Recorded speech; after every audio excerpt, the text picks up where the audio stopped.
Gracias, Heidi. Excelente presentación, poniendo los puntos claros ahí en la función del eco en el diagnóstico y en la preparación del caso. Y ahora vamos a hacer un pequeño cambio en el orden. Vamos a seguir con nuestro amigo Jorge Chavarría. Y este cambio en el orden lo vamos a hacer para tratar de darle más una secuencia de eco, imagen tomográfica y luego resolución en diferentes escenarios.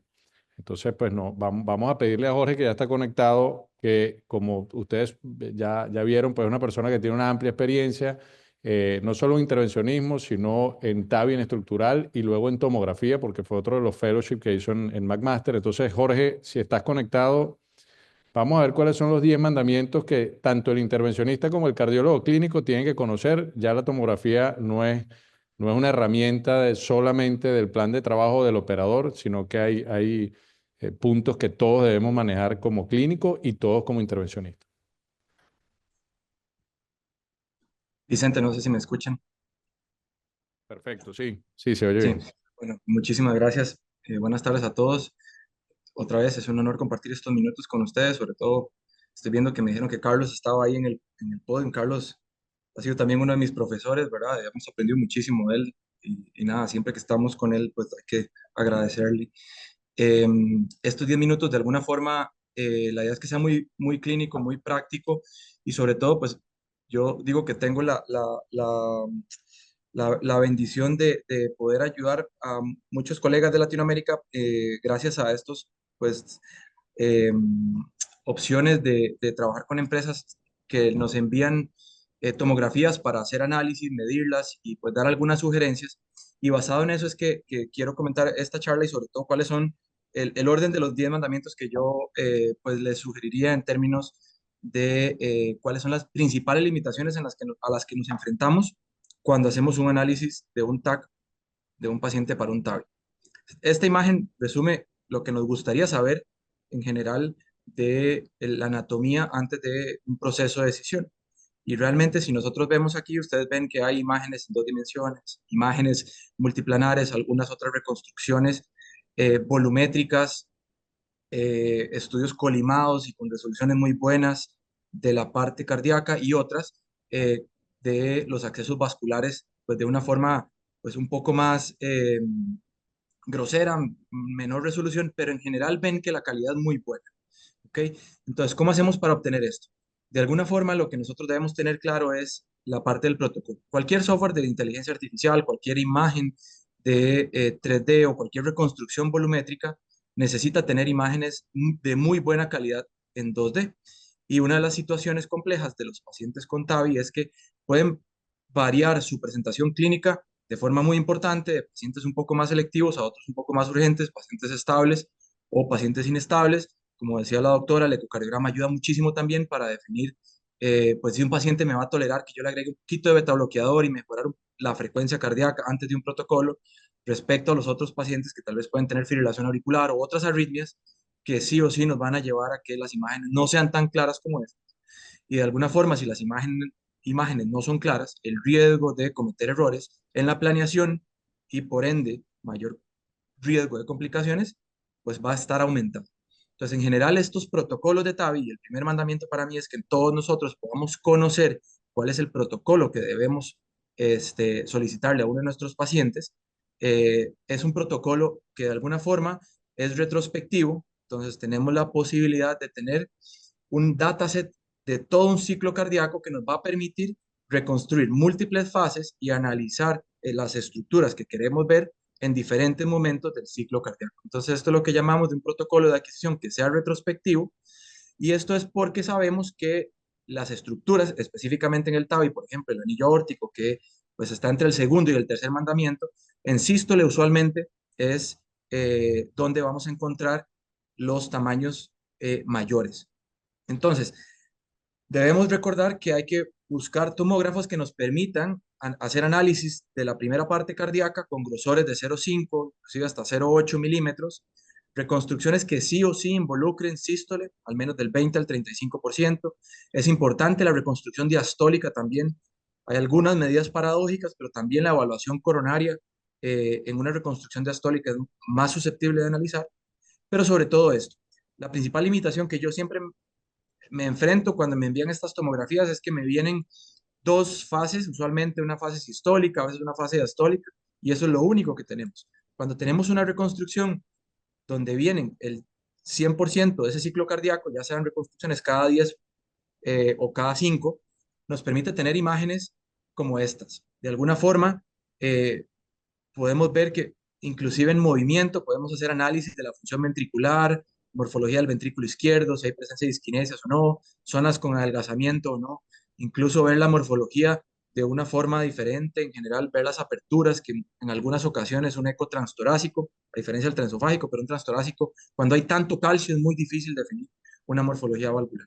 Y luego tiene que haber un dataset de un acceso vascular y hay que recordar que ese acceso vascular debe cubrir los sitios que pueden ser utilizados de forma alterna para acceder al organismo o al cuerpo, que son carótidas, subclavias, e incluso debemos asegurarnos de que el técnico nos vaya a evaluar hasta la bifurcación de las arterias femorales, que por favor siempre de alguna forma nos cubran la bifurcación de la femoral, y estos son protocolos pues que cada centro puede tener y aplicar, pero siempre necesitamos tener un, una evaluación centrada, un filo biolocalizado al corazón y otro al acceso vascular para tener estas imágenes que les estoy mostrando acá, donde nosotros podamos alinear las estructuras del corazón este, eh, de una forma tridimensional, ya que las imágenes o las orientaciones estándar sagitales que recibimos en una tomografía no están orientadas de forma tridimensional. Entonces, si tenemos esa dataset, nosotros podemos tener lo que llamamos curvas multiplanares, y esas curvas multiplanares nos pueden permitir evaluar distancias de una forma anatómicamente correcta. Podemos tener lo que llamamos el stretch view, que es esta que estamos viendo aquí, donde podemos ver distancias longitudinales, que son verdaderas anatómicas, y es como estirar el vaso. Esto nos sirve mucho para ver las estructuras de la raíz de la aorta, pero también las estructuras de los accesos vasculares, y a la vez poder analizar los ejes cortos, donde vamos a ver que se centran algunos de los otros mandamientos. Las estructuras vasculares, usualmente vemos reconstrucciones multiplanares curvas que nos permiten estas evaluaciones anatómicas. ¿Qué hay que evitar sí o sí? La presencia de artefactos. En algunas ocasiones es muy difícil si hay arritmias, pero si nosotros vemos que hay artefactos de este tipo que pueden ser de movimiento, tal vez alguna persona en algunas ocasiones pues tampoco puede aguantar muchísimo una apnea y hay artefactos por movimientos respiratorios, evaluar en ese momento si hay que pues, repetir o no el estudio. Y lo otro es también fases que no tengan una adecuada fase contrastada, y pues hay múltiples métodos para intentar gatillar esto de la mejor forma posible, pero hay que analizar y evitar esta presencia de artefactos. El segundo mandamiento, vamos a brincar esta parte, la doctora Heidi nos habló muy bien, pero siempre hay que hacer hincapié en que este análisis del score de calcio es muy importante porque involucra cosas en el proceso de decisión clínica, ¿no?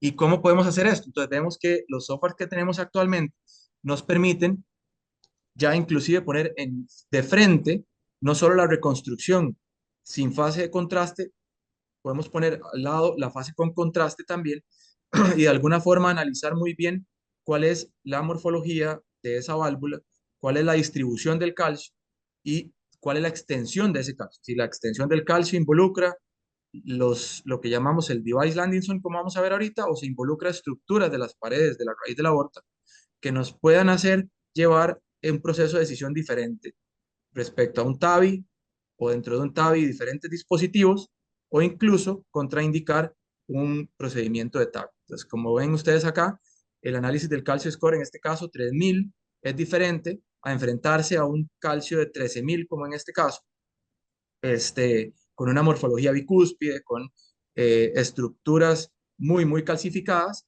que la evidencia clínica nos dice que si nosotros tenemos estas estructuras, son pacientes que tienen muchísima mayor riesgo de mortalidad y de complicaciones en los procedimientos. Vemos cómo solo estos tipos de análisis, tener bien claro cuál es la morfología de la válvula y la distribución del calcio, nos puede llevar a tomar decisiones de si un paciente, por ejemplo, debe ir a cirugía o debe ir a un TAVI, basado en los estudios aleatorizados que tenemos actualmente, donde vemos que, por ejemplo, una patología bicúspide con ciertas características probablemente sea mejor que vaya a cirugía respecto, por ejemplo, a un TAV. ¿Qué es el Debye-Landinson? Esto es fundamental.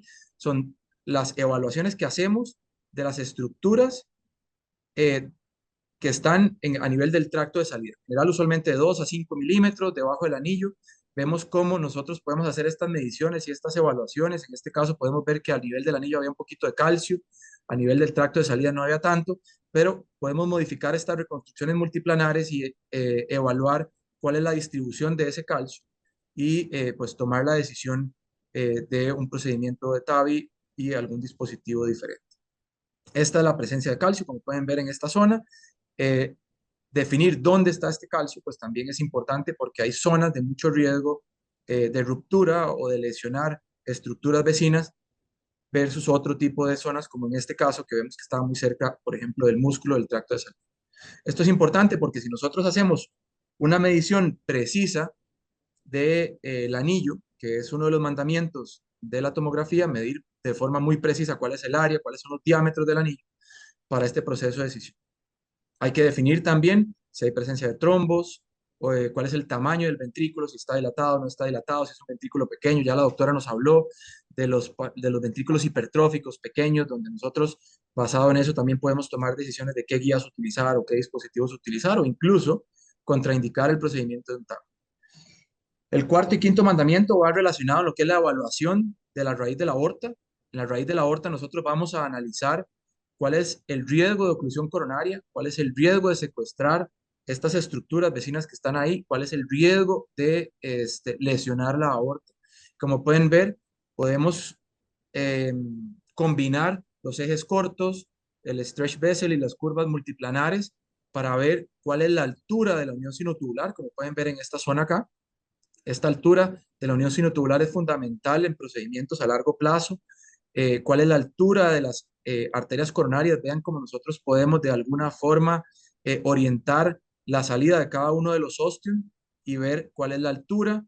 Lo otro es el ángulo de entrada. Hay aortas que son muy horizontales respecto a otras que son muy verticales, como en este caso, donde probablemente no tengamos ninguna dificultad para acceder con algún dispositivo, versus las aortas que están muy acostadas, donde podríamos tener pues muchísimo más dificultad. El sexto mandamiento, yo le digo sexto y séptimo, está en lo que es la evaluación coronaria. Si nosotros tenemos un protocolo como este, que no tiene artefactos, vemos que podemos hacer análisis de las coronarias que incluso nos podrían ayudar a definir si hay enfermedad obstructiva o no, e incluso evitar realizar un procedimiento invasivo como una arteriografía coronaria antes de un procedimiento de un TAVI, o definir que el paciente tiene un alto riesgo de tener enfermedad coronaria y hacerle una angiografía coronaria para incluirla en el proceso de decisión de un heart team de si ese paciente es mejor que le vayamos a sugerir una cirugía respecto a un TAVI.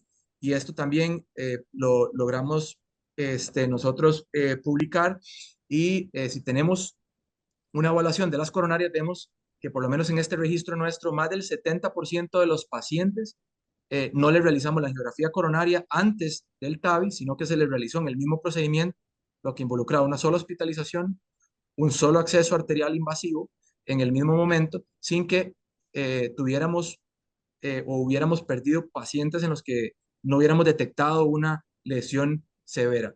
¿Cuál es la clave de esto? El primer mandamiento, que es tener un protocolo de adquisición adecuado.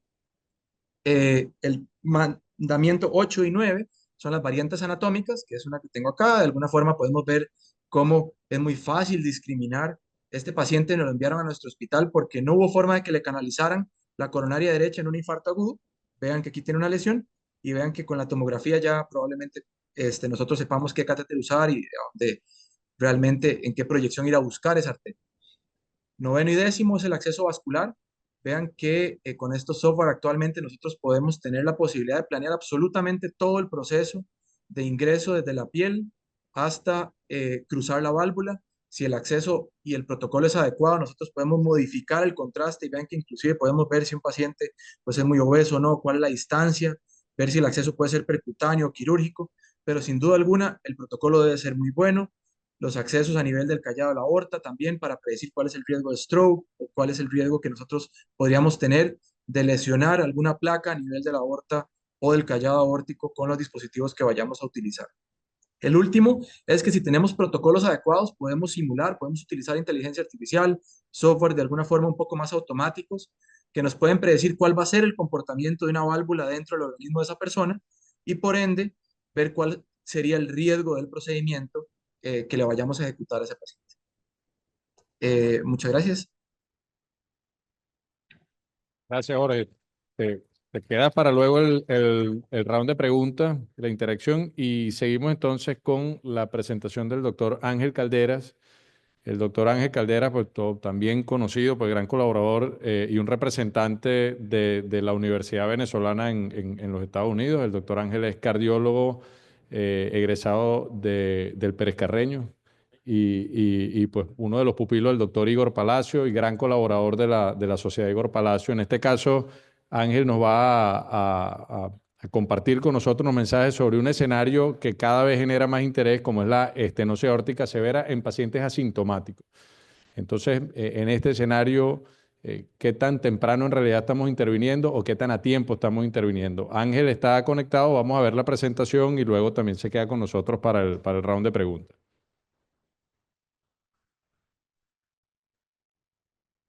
Me formé en la Escuela de Medicina y Medicina Externa en Venezuela y luego me vine a los Estados Unidos, donde completé entrenamiento de la cardiología como cardiología internacional.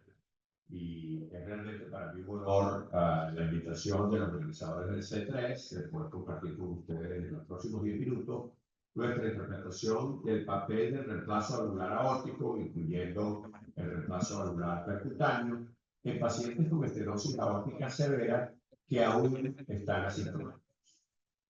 Para cumplir con nuestros objetivos, vamos a hacer una breve revisión de la descripción clásica de la historia natural de la estenosis aórtica, como fue presentada por el doctor Bramwell y Ross en 1968. Vamos a revisar las recomendaciones de las guías actuales, tanto europeas como las americanas.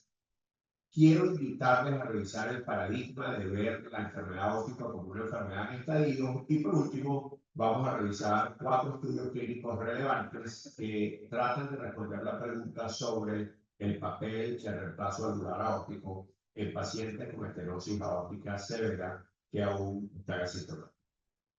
Todos en esta audiencia conocen la curva de sobrevida presentada por el doctor Ross y el doctor Bramwell en 1968, donde se describe que la estenosis aórtica tiene un periodo latente largo, donde hay una progresión en la obstrucción y que una vez que se desarrollan los síntomas, la sobrevida depende del síntoma con el que el paciente se presente. Si es insuficiencia cardíaca, puede tener una sobrevida de hasta 2 años, si fuera un síncope de hasta 3 años, y si se tratara de angina de hasta 5 años.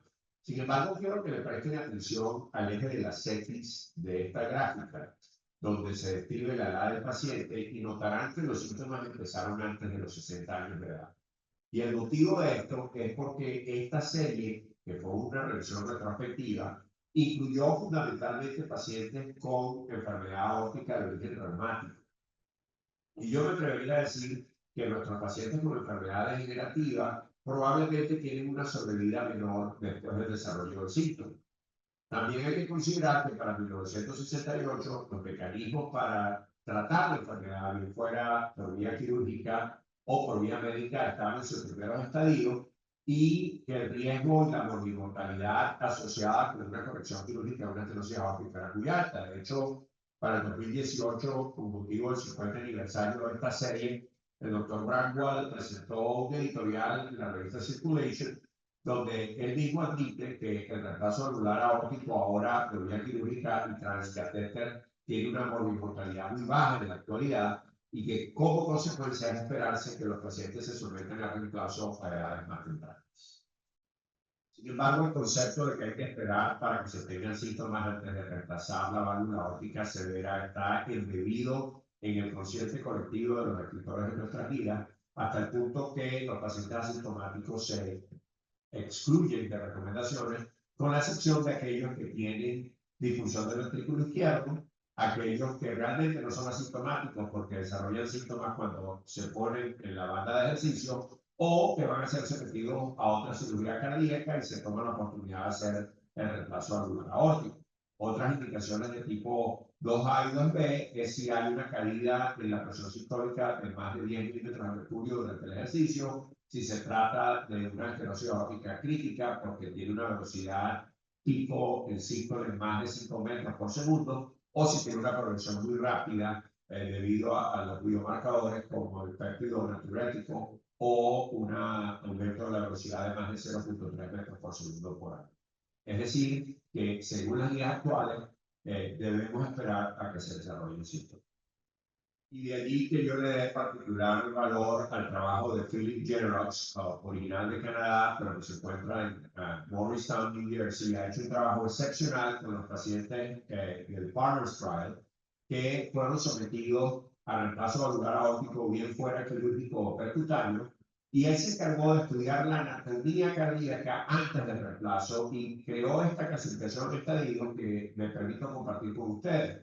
Un estadio 0 es un paciente con estenosis aórtica que no tiene disfunción del ventrículo izquierdo de ningún tipo. Estadio 1 es cuando hay esa hipertrofia ventricular con difusión diastólica o sistólica del ventrículo izquierdo.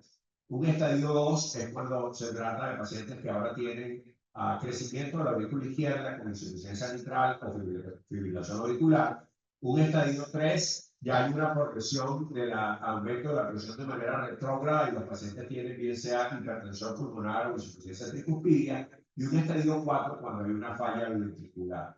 Esto sale de los principios con los que aprendimos medicina, en el cual una falla del lado izquierdo eventualmente se traduce en que falla ventricular derecha. Y lo elegante de este estadio es que de alguna manera describe una progresión natural de la afectación cardíaca como consecuencia de la estenosis aórtica. Otro dato interesante de este trabajo de Philippe, publicado en el 2017, es que la gran mayoría de los pacientes del Partner Trial se encontraban en un estadio 2, es decir, ya tenían afectación de la aurícula izquierda por crecimiento o afectación de la válvula mitral o fibrilación auricular, y que solo una minoría, el 6.1%, tenía afectación de la válvula aórtica sola. También, por suerte, una minoría estaba en falla ventricular. Cuando se evaluó la tasa de mortalidad en los pacientes después del reemplazo valvular, resulta que aquellos que estaban en estadio 0 tenían una mortalidad del 4%, la cual se duplicaba al 9.2% si se tenía un estadio 1, a un 14% si se tenía un estadio 2, que fue el más frecuente, y la mortalidad era de 1 en 5 cuando se tenía un estadio 3 y de 1 en 4 cuando se tenía un estadio 4. Es decir, que esos cambios que vimos en el corazón estaban asociados con una menor sobrevida cuando la intervención se hizo en estadios más avanzados. Y otro dato muy importante del trabajo de Philippe es que nos demuestra que la gran mayoría de los pacientes no cambian su estadio con el reemplazo valvular. Es decir, casi 60% de los pacientes conservaron el mismo estadio incluso luego del reemplazo valvular. Todos nosotros vemos el caso esporádico en el cual un paciente con disfunción sistólica severa mejora después del reemplazo valvular, o como la insuficiencia mitral pasa de un grado severo a moderado o leve. Pero la verdad es que la gran mayoría de los pacientes no cambian de estadio. Solo un 15% tuvo alguna mejoría, mientras que hasta el 25% continúa empeorando el estadio a pesar del reemplazo valvular. Por último, Philippe demostró que en aquellos pacientes que empeoraban, habían factores predictores independientes. El primero era que no se hubiera controlado la presión arterial de manera apropiada en estos pacientes, y el segundo es que el reemplazo valvular haya sido de tipo quirúrgico, sugiriendo que el insulto que causa el reemplazo quirúrgico conlleva implicaciones también en el largo plazo cuando se compara con el reemplazo percutáneo. Creo que estamos pues en un buen momento para realizar los estudios clínicos que han tratado de responder las preguntas si el reemplazo valvular temprano es beneficioso en pacientes con estenosis aórtica severa asintomática. Y debemos comenzar mencionando el estudio del Dr. Kahn, publicado en el New England Journal of Medicine en el 2020, donde 150 pacientes fueron de manera aleatoria asignados a reemplazo valvular temprano versus monitoreo estricto. Y cuando se demostró la data en términos de la mortalidad operativa o relacionada con la cirugía o la mortalidad cardiovascular, no sucedió la primera muerte en el grupo quirúrgico, sino hasta el tercer año de seguimiento, mientras que hubo varios episodios de mortalidad en el grupo que se siguió de manera estricta. Al final del estudio hubo una diferencia significativa en ambos, y también la mortalidad de cualquier causa fue un poco más elevada en los pacientes que hicieron seguimiento estricto en lugar de reemplazo valvular. Debemos considerar que este estudio tenía un alto porcentaje de pacientes bicúspides y que la edad promedio era de 65 años y que la mortalidad quirúrgica esperada era muy baja debido al carácter joven de esta población. En un segundo estudio de población europea, en el cual también de manera aleatoria se asignaron 160 pacientes a reemplazo valvular temprano o a seguimiento estricto, no se observó ese beneficio en la mortalidad. Sin embargo, hubo un beneficio en términos de la necesidad de admisiones en el hospital de manera inesperada en el grupo que se sometió a la cirugía. Es decir, aquellos que se sometieron a la cirugía tuvieron una mortalidad similar, numéricamente mejor al final del estudio de 4 años, pero estadísticamente no distinta. Sin embargo, hubo un gran beneficio en términos de la necesidad de hospitalizaciones inesperadas que sucedió con más frecuencia en el grupo donde el reemplazo valvular no se hizo. Esta población tenía dos características importantes. Una es que todos tuvieron una prueba de ejercicio negativa antes del reemplazo valvular y el riesgo quirúrgico era un poco más alto porque se trataba de pacientes un poco mayores, en su mayoría con enfermedad degenerativa en lugar de enfermedad valvular y bicúspide. Tercer estudio a mencionar es el BOLD Randomized Clinical Trial, conducido en el Reino Unido y en Australia, que evaluó la misma pregunta si un reemplazo valvular temprano tenía un impacto en términos de mortalidad o de admisiones inesperadas en el hospital relacionadas con estenosis aórtica, y fue un estudio esencialmente negativo. No hubo diferencias en mortalidad, no hubo beneficio ni perjuicio, ni hubo diferencias en términos de la hospitalización. Hay dos cosas que mencionar en este estudio. Uno, que el reemplazo valvular se podía hacer de manera quirúrgica o por catéteres, y de hecho el 75% de las veces en el brazo intervencional fue hecho a través de cirugía.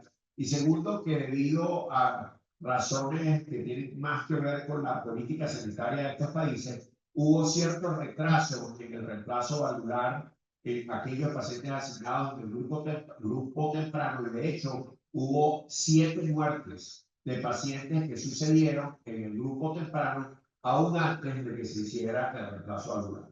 Este estudio fue recientemente publicado, estoy seguro que va a dar mucho de qué hablar, pero nos pareció conveniente mencionarlo porque no hubo diferencias en términos de mortalidad en esta población.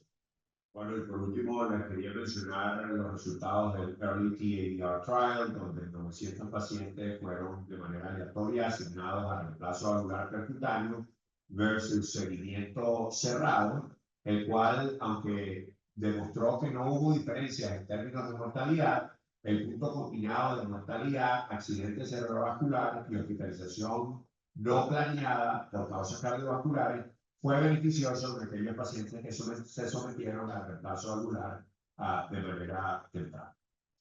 Y los datos combinados de estos 4 estudios están ahora disponibles en un metaanálisis publicado en el International Journal of Cardiology en abril de este año, es decir, este mes, en el cual se ve una tendencia a una reducción en la mortalidad total de los pacientes con estenosis aórtica severa que se someten a reemplazo valvular aún siendo asintomáticos, una reducción significativa en la mortalidad cardiovascular y definitivamente un gran impacto en términos de reducir las hospitalizaciones relacionadas con insuficiencia cardíaca en aquellos pacientes que tienen el reemplazo valvular temprano.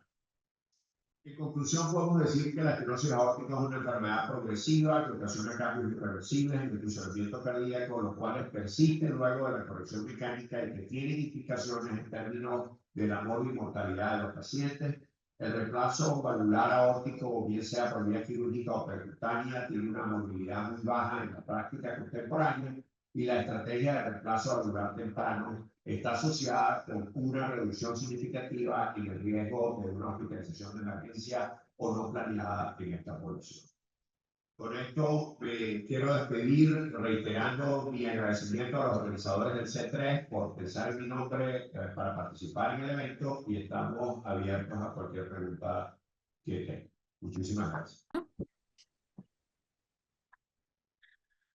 Buenas tardes, un placer. Mi nombre es Roberto Cuedo y es un placer poder acompañarlos el día de hoy, así sea a distancia. Quiero agradecer al doctor Torrefiera por la oportunidad y la invitación, igual a los moderadores de la sesión de hoy de TAVI. Me pidieron hablarles un poquito de la insuficiencia aórtica, cuál es el futuro de TAVI para esta condición y si es una opción para estos pacientes. La insuficiencia aórtica, sin lugar a dudas, no es igual de prevalente que la estenosis aórtica. Sin embargo, se ven en un porcentaje en una población total aproximadamente un 8 al 10% de la población, sobre todo en pacientes con enfermedad valvular. Seguimos evaluando y seguimos apreciando la presencia de insuficiencia aórtica valvular. Y esa la clasificamos en primaria y secundaria de acuerdo a la patología. Primaria suele ser insuficiencia aórtica donde hay disfunción de la valva aórtica o dilatación precisa, digamos, del anillo, una aorta bicúspide, una aorta congénita. Y la secundaria es relacionada, digamos, a la dilatación de anillos, dilatación de la raíz aórtica. De forma tal que esta es una condición que, aunque no se ve tanto como la estenosis aórtica, es prevalente en nuestros pacientes y se ve de vez en cuando en pacientes con insuficiencia aórtica severa. Y sabemos que esta condición conlleva a un proceso de fisiopatología donde hay una dilatación progresiva de cavidades, hay una sobrecarga tanto de precarga como de postcarga, y eso lleva a una dilatación excéntrica, una hipertrofia excéntrica del ventrículo que eventualmente lleva a aumentos de presiones de cavidades y a la insuficiencia cardíaca. La importancia de esta condición es que, al igual que la estenosis aórtica, en pacientes con síntomas y insuficiencia aórtica severa, estas curvas nos recuerdan que tienen mal pronóstico y estos pacientes tienen una alta mortalidad, casi el 70% al cabo de 5 años, de forma tal que reconocer la condición a tiempo, identificar síntomas, es importante para entonces referir los pacientes para tratamiento. Yo diría que ese es el mensaje principal. Eh, Ahora bien, el diagnóstico lo hacemos con eco transtorácico, sigue siendo, digamos, la manera más efectiva para identificar la insuficiencia aórtica, y hay obviamente muchas guías que nos ayudan, guías y que nos ayudan a cuantificar la insuficiencia aórtica. Sin embargo, en nuestro centro nosotros utilizamos y contamos mucho con la resonancia magnética. Por ejemplo, en un paciente donde hay duda en la dilatación de cavidad, o hay duda en la función ventricular, o hay duda en la severidad de la insuficiencia aórtica, la resonancia magnética ha pasado a ser, digamos, el método diagnóstico de elección, sobre todo para identificar pacientes que pueden necesitar cirugía y donde hay sospecha de la insuficiencia aórtica severa.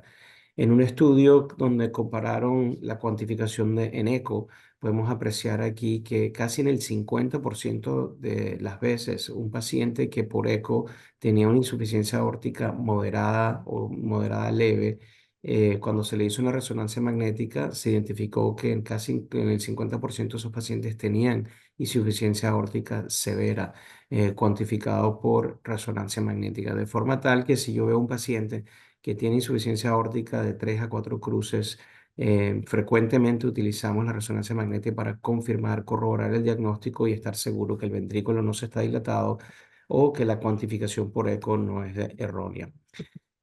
Las guías nos recuerdan de que el tratamiento de elección para estos pacientes sigue siendo la cirugía cardiovascular. No contamos con ninguna otra opción. El tratamiento médico, obviamente, antes de que los pacientes cumplan criterios o indicación quirúrgica, pero como podemos apreciar, indicación clase 1 en pacientes sintomáticos con insuficiencia aórtica severa, pacientes con asintomáticos donde hay disfunción ventricular, ya cuando el ventrículo empieza a disminuir su función contráctil o cuando se empieza a apreciar dilatación de cavidades de forma importante. Se recomienda entonces referir a estos pacientes para cirugía cardiovascular, donde se le realiza un reemplazo de la válvula aórtica, bien sea con una prótesis mecánica o biológica, dependiendo obviamente de la edad del paciente y otras condiciones. Lo cierto es de que en un estudio de más de 4.000 pacientes, que eran sintomáticos con insuficiencia aórtica, con criterios por guía de reemplazo valvular, solo el 25% de los pacientes, y esto es un estudio epidemiológico, se les realizó una cirugía de reemplazo valvular, y vemos la mortalidad al cabo de un año aproximadamente del 9% en estos pacientes. En los pacientes que no fueron operados, la mortalidad fue del 24%, de forma tal que la cirugía cardiovascular es buena, es efectiva, soluciona el problema y el pronóstico de los pacientes mejora. Pero podemos apreciar que en estudios epidemiológicos muchos de estos pacientes no son operados por causas distintas, como puede ser alto riesgo quirúrgico. El rol de TAVI en la regurgitación aórtica ha sido, digamos, algo challenging para nosotros, porque contamos solamente con bioprótesis que han sido diseñadas para la estenosis aórtica. Y aquí vemos el intento y estudios que han evaluado el intento de tratar la insuficiencia aórtica con la válvula Sapien y la válvula de Medtronic. Y vemos que los resultados no han sido tan favorables, con tasas de complicación que oscilan entre el 10 hasta el 25%.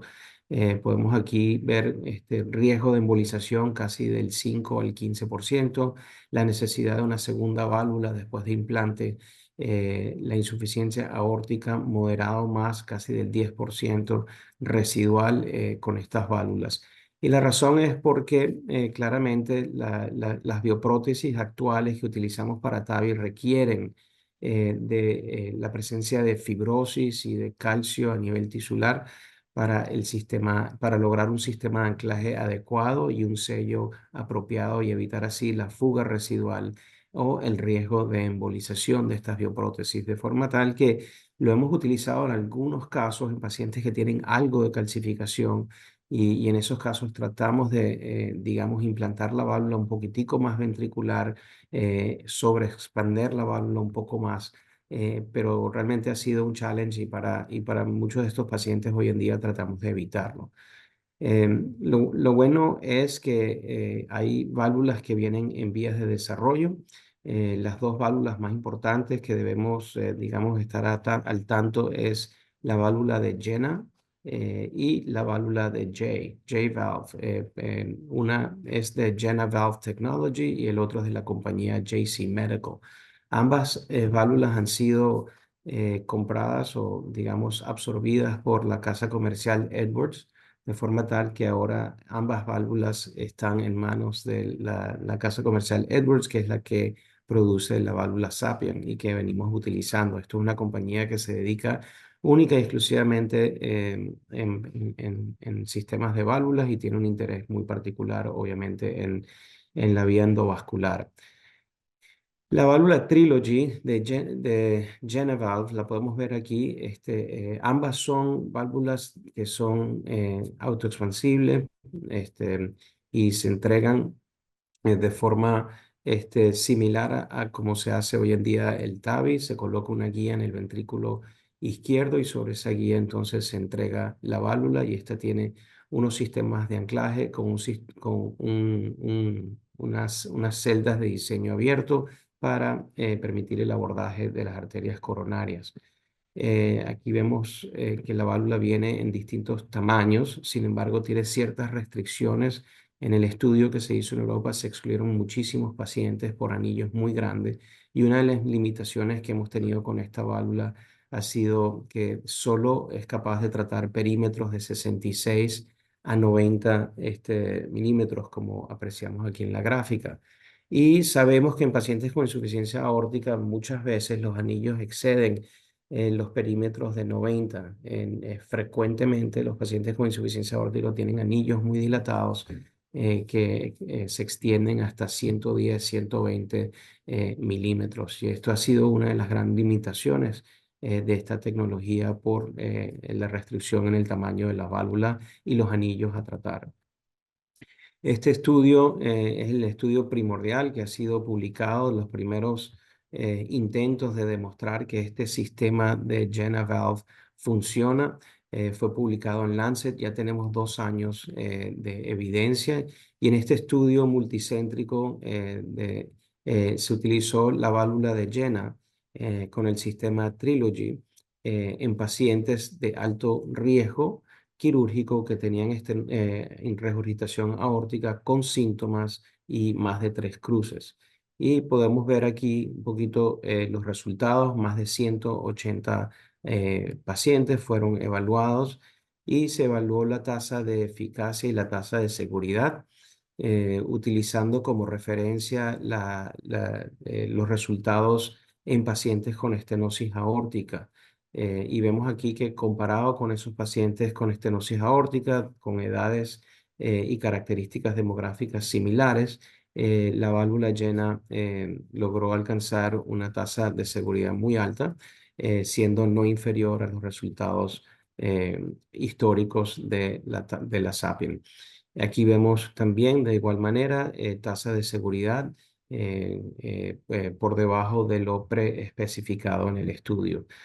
Y vemos aquí las tasas de mortalidad cardíaca al cabo de 2 años de aproximadamente el 7.5%, de forma tal que realmente son resultados muy favorables, sobre todo cuando lo comparamos con los inicios de la válvula SAPIEN en pacientes con estenosis aórtica.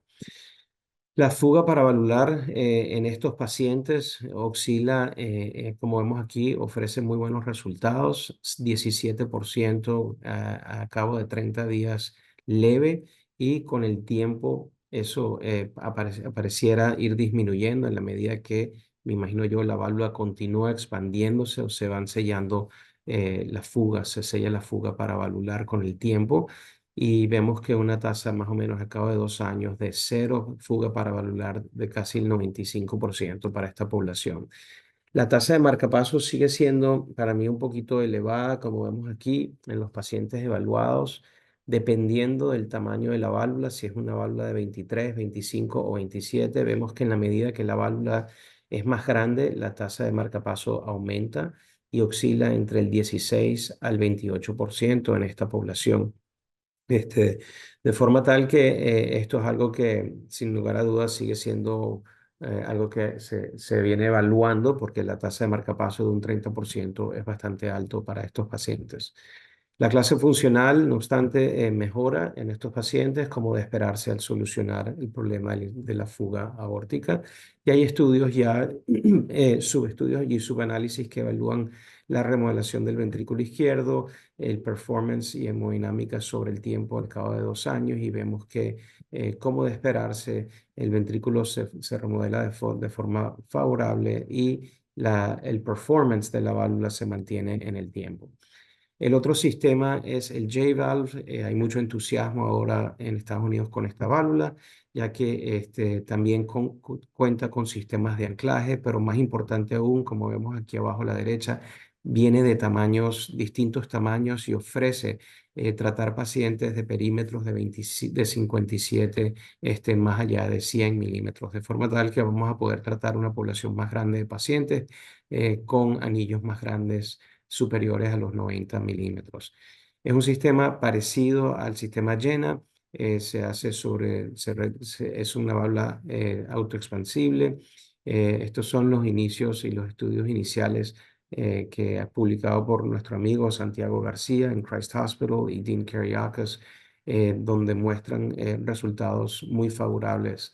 Y esto fue recién publicado, que fue el estudio de Early Feasibility en 15 pacientes utilizando el sistema J-Valve con resultados muy óptimos al cabo de 30 días y al cabo de 1 año. Y podemos observar aquí una tasa de mortalidad del 0%, una tasa de stroke del 0%, fuga paravalvular residual del 0% y la necesidad de marcapaso del 0% al cabo de 30 días con 15 pacientes. El futuro es que empezaremos aquí en Estados Unidos los estudios pivotal para randomizados comparando el JenaValve con la cirugía en pacientes de alto riesgo. Este es el estudio que se llama ARTIST y estamos por empezar aquí ya en los Estados Unidos a randomizar estos pacientes de alto riesgo comparando la cirugía tradicional aórtica con el sistema Jena. Y el otro estudio que está en vías ya, que estaremos iniciando aquí en nuestro centro igual, es el Journey Trial. Y es un estudio prospectivo multicéntrico usando la válvula J en pacientes de alto riesgo quirúrgico que tienen síntomas de insuficiencia aórtica de más de 3 cruces para evaluar la tasa de seguridad y eficacia de estos pacientes al cabo de 30 días y al cabo de un año. De forma tal de que, como pueden ver, en vías de desarrollo ya se empiezan a ver los estudios randomizados para evaluar la eficacia de esta válvula en pacientes con insuficiencia aórtica. Para terminar, la cirugía y reemplazo valvular aórtica sigue siendo el único tratamiento y la única opción para pacientes con insuficiencia aórtica, aún en pacientes de alto riesgo quirúrgico, de acuerdo a las guías. Existe una plataforma, las plataformas actuales de TAVI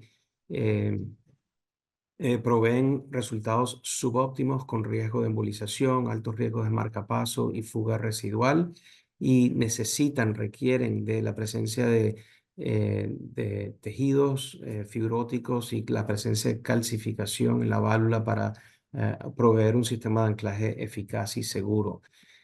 Sin embargo, las tecnologías de TAVI que vienen en vías de desarrollo prometen resultados muy favorables. Son válvulas y bioprótesis autoexpansibles que cuentan con sistemas de anclaje propios por encima y por debajo de la válvula para estabilizar la misma con resultados alentadores y prometedores.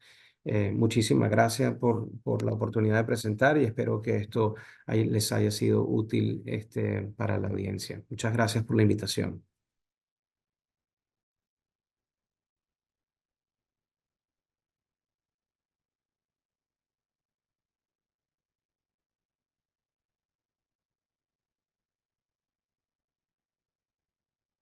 Hola, hola.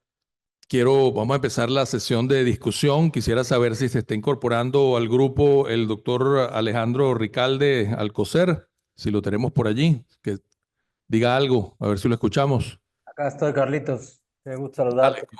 saludarte, verte trajeado y envidiándote estar por allá y que no me hayas invitado a los Roques, ¿eh? Total, es el seguro. Muy bien. Sí. Bueno, tenemos unos temas aquí muy, muy chéveres para discutir y conversar, ¿no? Creo que si empezamos, quiero empezar un poquito con el primer tema, que fue el del eco, ¿no? Quisiera resaltar algunas cosas importantes. Con el eco, básicamente, si bien su charla fue enfocada a qué cosas tenemos que utilizar nosotros para reconocer un paciente que tiene una estenosis aórtica severa en el eco, también nos dijo algunos datos importantes sobre qué tenemos que mirar en nuestro reporte a quienes van a hacer la intervención. Y eso es importante. Y tenemos que mirar varias cosas que ella mencionó, pero tenemos que mirar otras cositas que a veces se nos escapan. La válvula mitral. Estos pacientes, sobre todo cuando están muy enfermos, la válvula mitral también está enferma. Y tenemos que ver si el eco nos ayuda a definir esto es cuánto es funcional y cuánto es orgánico. Y no vaya a ser que le corregimos la válvula aórtica y este paciente, su patología mitral es tan severa que necesita cirugía y nos vamos a quedar en el camino. La presión pulmonar, que también es pronóstica. O sea, hay varias cosas que tenemos que mirarle con detalle, ¿no? Entonces hay que mirar eso bien en el eco, ¿no? Con respecto a Jorge, Jorge nos hizo una excelente exposición maravillosa de imágenes porque tiene un software que nosotros no tenemos, ¿no? No vayan a creer que esas imágenes son así de gratis. Tiene un Trimensho que utiliza como un monstruo y que lo mueve para un lado y para el otro y puede dar una definición de imágenes que, lamentándolo mucho, nosotros no tenemos esa herramienta, o pocos tienen esa herramienta aquí, pero que es muy valiosa Eh, sí, pero no vayan a creer que nosotros podemos tener toda esa facilidad con los software que tenemos. Ahora, si tuvieses un software convencional, Jorge, y tuvieses que trabajar esto utilizando Osiris, Oros, que son los recursos que tenemos acá, ¿tú crees que tenemos la misma versatilidad con estos lectores que podemos conseguir de manera gratuita, o lo que tú puedes hacer con el poder que te da el lector Trimensho? ¿O crees que no es lo mismo? ¿Tú vas a hablar? Jorge salió a ver un momentico un No, paciente. si quieres, yo hago un comentario. Jorge está viendo un paciente y ya se Ok. le incorpora y creo que Heidi No, te puede voy a contestar. decir un comentario de eso. Cuando nosotros hacemos el eco y diagnosticamos una estenosis aórtica severa y sabemos que el paciente vaya probablemente a TAVI, yo hice como un reporte de lo que hacemos un informe diferente. Es decir, no es un informe de una estenosis aórtica moderada, o un informe de un paciente, nosotros de hecho, la secretaria es un informe pre-TAVI, ya sabe cuál es el esquema que va a utilizar. ¿Por qué? Porque, bueno, aparte de poner todos los criterios de severidad, debe decir también el diámetro del anillo, aunque ahora no es el más confiable, es por tomografía, debe decir cómo es la raíz, porque también eso es importante para ustedes, debe saber el grado de rehabilitación aórtica, que es otro punto importante, la calcificación, no solo de la válvula, que fue lo que mencioné, también si hay calcificación del tracto de salida, porque también eso puede afectar a la hora del implante y producir complicaciones que no esperamos. Si no tiene mucho calcio y a la vez también es una estenosis aórtica severa, también es importante reportar porque no permite a veces el correcto anclaje de la prótesis. Entonces, por supuesto, la repercusión de la válvula mitral y no solo, a veces algunos otros detalles menores para el procedimiento que no contraindican, por ejemplo, pacientes con cuerdas tendinosas redundantes, que a veces puede complicar la situación, o si tienen alguna otra condición, como le contaba, justo estábamos discutiendo con Chadi, que me estaba bromeando de que, bueno, el eco ya no queda y el traje esofágico menos. Entonces yo le decía, la última vez que usamos un traje esofágico en un procedimiento fue porque el paciente tenía un reemplazo valvular mitral y era importante para la hora de ver la relación con los catéteres y el momento del implante y si hubo alguna afectación. Pero básicamente eso, hacemos un reporte dirigido para el procedimiento. Muy bien, muy bien. Mira, ahí lo estoy viendo. Ya, ahí nos Ah, ves. Alejandro, después del Early TEVR y de este pues, estudio que nos ha impactado a todos sus resultados, aunque muchos lo estábamos esperando, ¿ha cambiado esto tu práctica a la hora de seleccionar tus pacientes candidatos a TAVI? Bueno, Charlie, tú conoces muy bien la dinámica en México, has estado con nosotros en muchas ocasiones de hace varios años y en muchos centros de México, y tú sabes que, Aló, aló. espero, ¿no me escuchan ahí? Perfecto. Sí. Digo, tú conoces muy bien la dinámica de cómo es la práctica intervencionista en México desde hace muchos años. Y sabes tú que tenemos, y sé que en el panel está el doctor Charlie Nasser, que a lo mejor no le va a gustar lo que voy a decir, pero en México la cirugía no tiene tan buenos resultados. Entonces, nosotros hemos adoptado cosas que probablemente se han ido describiendo en el camino después, como son pacientes más jóvenes, incluso cuando todavía la indicación para pacientes, el corte de edad no era bajo, y nosotros hacíamos pacientes jóvenes porque tenemos no tan buenos resultados quirúrgicos. Y lo mismo en pacientes asintomáticos, no ha cambiado tanto porque muchas veces en pacientes asintomáticos que tienen ya sea los criterios de progresión por eco o que tienen a veces pseudoasintomáticos, ¿no? Que cuando los retas son verdaderamente pacientes que les desenmascaras y que son sintomáticos, los hemos llevado a TAVI de forma más temprana. Yo creo que lo que hoy toca cambiar un poco la visión es saber nuestra estrategia a lo largo del tiempo, porque creo que en un inicio hubo una oleada fuerte de poner TAVI sin pensar en nuestro segundo movimiento, que sería otro TAVI, que sería una explantación, que es algo agresivo, versus, o sea, el hacer el lifetime management es el que creo yo que hoy tenemos que cambiar todos, y esto debe de ser basado sin duda, no solamente en nuestra comodidad, sino también en lo que va mejor para el paciente. Y ahí creo que combinamos prácticamente todas las pláticas de este módulo, donde el eco es fundamental, donde es fundamental la imagen y sobre todo para predecir nuestro resultado. No podemos en un paciente joven, en un paciente asintomático dejar un resultado subóptimo. Tenemos que dejar un resultado perfecto, pero no solamente para el momento, sino también para el futuro, para poder saber cuál va a ser el siguiente paso que vamos a dar y cuál va a ser la mejor estrategia a lo largo del tiempo de ese paciente. Ah, Ángel, Ángel. Ángel, Carlos, no ¿me te oyes? escondas. ¿Tú me oyes? Sí, sí. Ok. Ángel, te voy a sacar de tu charla, porque ese te la sabías muy bien. Ahora quiero que me digas de los pacientes con estenosis aórtica moderada y disfunción del ventrículo izquierdo. Que eso lo tenemos como pasto. Eso nos llegan a cada rato Sí. y nos quedamos dudando. Oye, ¿será que si le ponemos la válvula ahorita que tiene 30 de gradiente medio, este tipo va a ingresar menos a la emergencia en falla cardíaca? ¿Qué hacen ustedes allá? Mira, te voy a hacer dos comentarios. El primero que quería hacer con respecto a los asintomáticos, un caveat que te quiero decir, es que me recuerdo cuando estaba en el fellowship, esto es en el 2004, Blaise Carabello era de los que escribía las guías. Y Total. Blaise Carabello siempre preguntaba cuál era la causa más frecuente de muerte en un paciente con estenosis aórtica severa asintomática. Y él se reía diciendo que era el reemplazo valvular aórtico. Es decir, que había la percepción que el reemplazo valvular aórtico era la causa más frecuente y probablemente era verdad. Pero yo creo que estos 4 estudios randomizados que yo enseñé al menos demuestran que la mortalidad en el grupo de intervención no es más alta que la observación. Y de hecho, el primer estudio del doctor Kahn demostró una mortalidad mayor que da origen a un debate ético de por qué los pacientes en el seguimiento cerrado murieron. Y cuando tú oyes a Generox explicar los resultados del Early TAVR, él dice, bueno, es que nosotros no los dejamos morir porque los estábamos siguiendo tan de cerca que cuando tuvieron síntomas los intervinimos rápidamente y eso hizo una diferencia. Pero esos pacientes que esperaron, a los 6 meses, el 26% de ellos necesitaron intervención porque desarrollaron síntomas.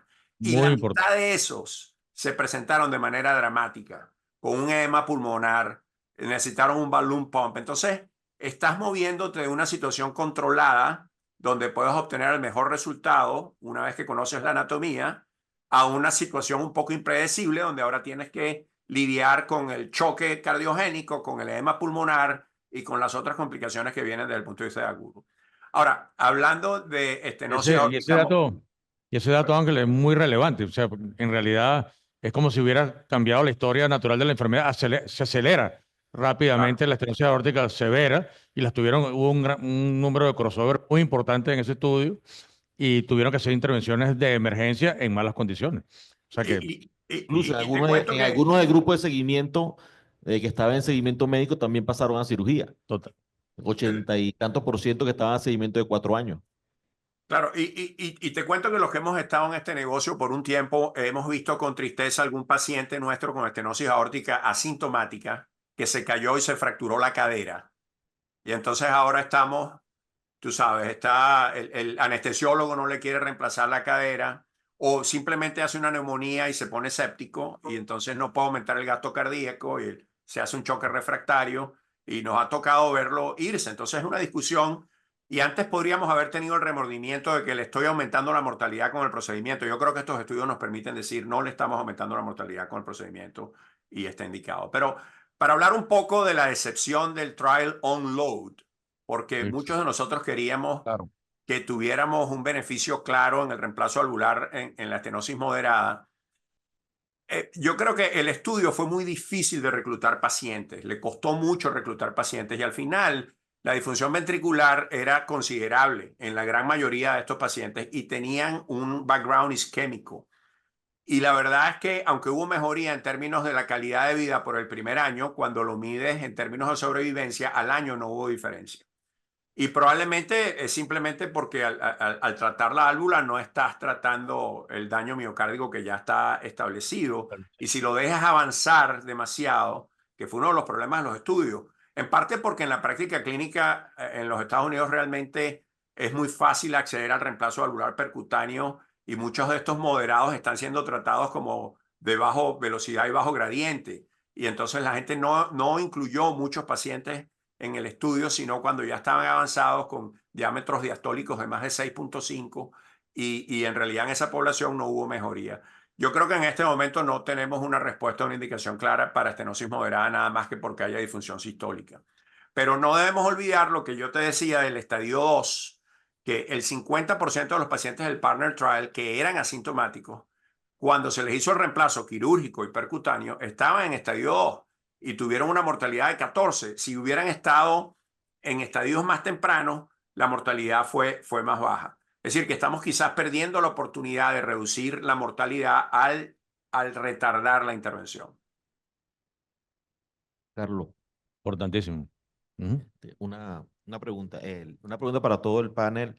Felicitaciones por su excelente conferencia. Surge la necesidad de preguntar cuál sería el límite entonces del TAVI. El TAVI es un procedimiento tan bueno, como lo dijo el doctor Caldera, que ha permitido incluso hasta mejorar los resultados quirúrgicos. Actualmente la mortalidad de un reemplazo valvular aórtico es extremadamente baja.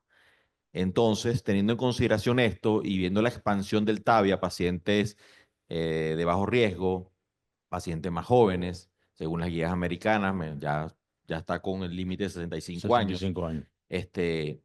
¿Hasta dónde llegaría el TAVI? Porque vemos también con preocupación que en el reporte del Explan TAVI, el registro internacional dirigido por el doctor Michael Chu y entre otros, y Vinay Papat, revela una importante tasa de morimortalidad en los pacientes a los cuales son sometidos a explantes de TAVI.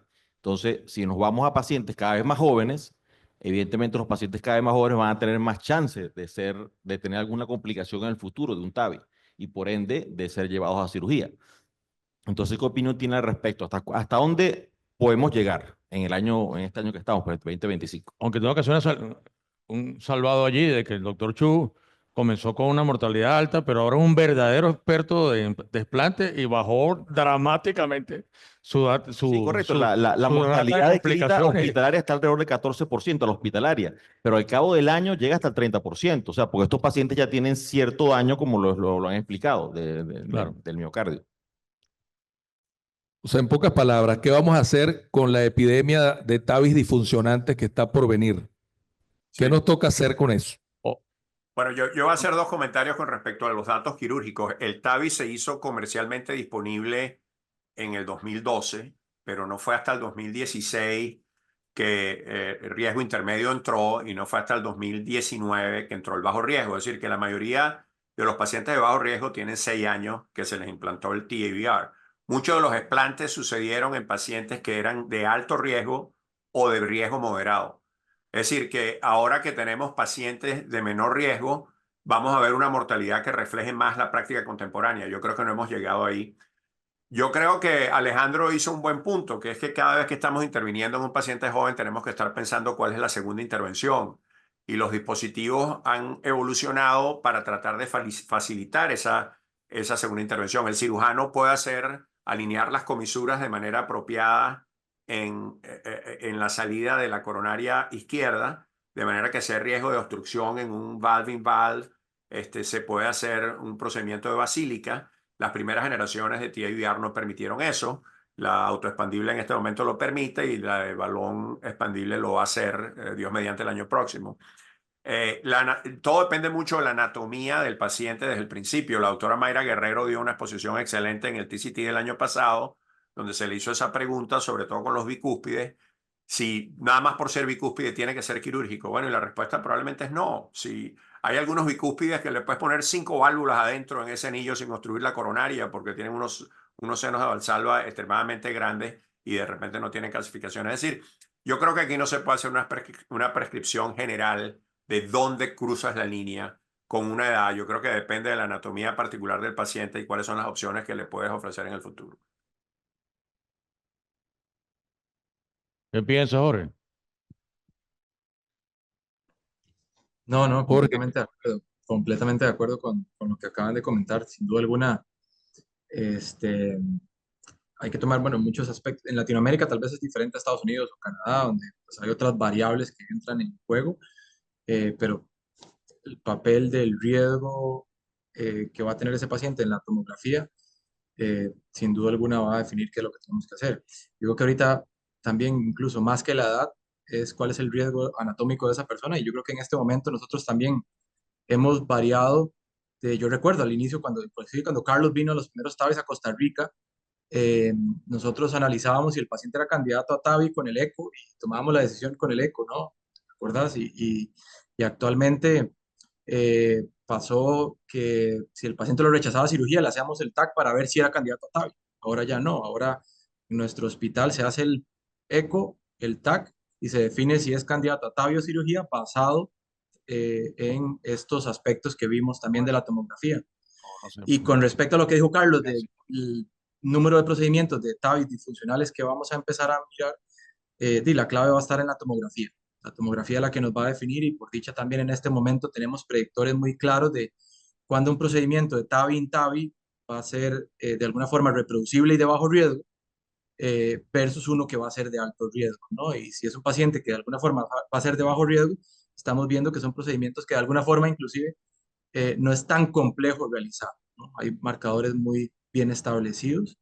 Entonces, yo creo que sin duda alguna cada uno de nosotros va a tener que involucrarse más en este análisis multimodal de cada uno de nuestros pacientes para tomar esas decisiones. Totalmente. Sí, yo un último comentario porque vamos a cambiar el tema. Hace poco nos tocó una paciente muy joven que a pesar de que le insistimos en que el cirujano conversara y le explicara todo, que yo quiero TAVI, ¿no? Y esta señora nos dio un argumento que fue como muy gracioso para mí porque nos dijo al final, doctor, usted me dice que dentro de 8, 10, 12 años usted me va a tener que hacer una nueva intervención y que eso tiene una serie de dificultades. Pero es que usted está pensando en que me va a tratar en 10 años con la tecnología que tiene hoy. Totalmente. Y eso, la verdad es que estoy casi seguro que en menos de 5 años habrá un TAVI especial para los valvo-in-valvo. Entonces, la verdad es que este paciente, con su razonamiento de paciente, me dejó pues sin armas para seguirle discutiendo. Te ¿no? reseteó. Sí. Totalmente. Mira, pero hay una cosita más que queremos discutir con ustedes en los 4 minutos que nos quedan, que son qué pasa con la enfermedad coronaria y TAVI. El Notion 3 nos dio una cachetada a lo que veníamos pensando de que no las tratamos después o no las tratamos o las dejamos quietas, y aparece el estudio Notion 3 que nos dice hay que tratarlas. Alejandro, tú que tienes bastante tela que cortar en este tema de enfermedad coronaria y TAVI, ¿qué opinión te merece que debemos estar haciendo hoy? ¿Y en qué momento, Alejandro? ¿Y en ¿Cuándo qué lo hacen momento? ustedes? Que creo que eso es algo muy adaptado a, como decía Jorge, a la situación de América Latina. Y hay que entender mucho que aquí los costos son algo importante. Nosotros lo que hacemos en general en México es que ahora nuestro protocolo siempre se basa en tomografía. Si hay enfermedad coronaria, no llevamos al paciente antes a sala, directamente, es decir, no lo llevamos antes para tratar las coronarias, lo que directamente vamos al procedimiento, y lo que estamos haciendo es TAVI, y si la enfermedad coronaria es proximal, tratamos en el mismo procedimiento post-TAVI la enfermedad coronaria. Si la enfermedad coronaria es intermedio distal, no la tocamos. Basados en los resultados puede ser discutible, pero la situación es, primero, no podemos meter al paciente ni logísticamente ni económicamente 2 veces a sala. 2, muchas veces el riesgo hemorrágico podría ser un poco mayor al sitio de punción, etcétera, cuando está doblemente agregado previamente, y no le vemos hoy una necesidad. Sí creemos que vamos primero a TAVI en el mismo procedimiento, pero empezamos por TAVI. Siempre lo estamos haciendo así, ¿no? En ningún caso, incluso con enfermedad de tronco, estamos tratando antes la enfermedad coronaria que la tomografía. Esto basado en que los resultados, o sea, muchos predictores de mal pronóstico son bajo perfusión cerebral, baja perfusión renal y deterioro de la función renal, que al final son datos que subrogados pero impactan en el futuro del paciente. Si uno mejora la dinámica de la válvula aórtica y mejora el gasto, el paciente puede tener y puede responder mejor a más uso de contraste durante la angioplastia coronaria, o tiene mejor pronóstico desde el punto de vista de nivel cerebral. Pero eso es lo que estamos haciendo, puedo decir, casi en todo México. Lo que estamos haciendo es tratarlos en el mismo evento, empezando por la TAVI y siguiendo por las coronarias, cuando es enfermedad proximal. Cuando no la tocamos. ¿Y ustedes, Ángel, qué están haciendo? Sí, similar. No, yo creo que ya no se hace intervención pre-TAVI, nada más que porque estés haciendo el TAVI, a menos que la estenosis aórtica realmente no sea severa, que sea una estenosis moderada, pero es una intervención de mucho más alto riesgo intervenir las coronarias antes del TAVR, y igualmente solo tratamos de enfermedad proximal. La enfermedad media o distal usualmente la manejamos de forma médica. Qué bien, qué bien. Tal vez, José, ahí yo agregaría nada más que el contexto muy similar exactamente a lo que comentaron los compañeros, nada más agregaría el contexto clínico. En general, si el paciente no tiene un síndrome coronario agudo, no ingresó para un procedimiento de un TAVI con angina de pecho, una cosa así, en general hacemos esto mismo. Casi que solo variamos cuando el contexto clínico del paciente pues cambia, ¿no? Y tal vez si ingresa por un síndrome coronario agudo y tiene una estenosis aórtica severa, en algunas ocasiones ahí sí priorizamos la enfermedad coronaria respecto al TAVI, pero en general tampoco aquí tratamos las enfermedades coronarias antes del procedimiento. Y una de las cosas es que por lo menos cuando yo aprendí a hacer TAVI con mis profesores, uno de los miedos grandes que habían era, mira, es que esa lesión es severa, si el paciente se inestabiliza, se puede generar isquemia o trombosis, no pasa nada en el síndrome coronario crónico, lo tenemos claro, ¿no? Pero un stent fresco sí se puede trombosar en un contexto de pacing rápido, hipotensiones profundas, ¿verdad? Respecto a una lesión estable de un síndrome coronario crónico.